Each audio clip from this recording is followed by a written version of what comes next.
1400-meter race is on its way. One horse was left behind, Pearl of the Orient.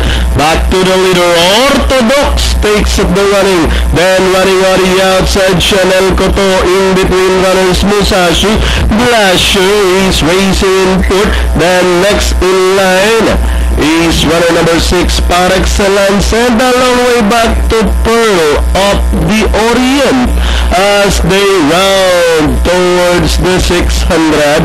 It's Orthodox, Musashi in between runners, then running on the outside, Chanel Koto. Blasher trying to get closer in fourth as they race towards the 450. Chanel Koto leading the field, Musashi in second.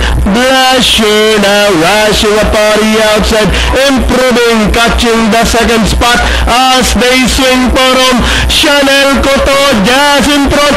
Blasher blazing home on the outside with Chanel Koto. Blasher throwing a challenge on the outside. It's Chanel Koto, Blasher on the outside. Chanel Koto refuses to surrender, and with 50 meters, Chanel Koto, Blasher, then comes Musashi Orthodox, Par Excellence.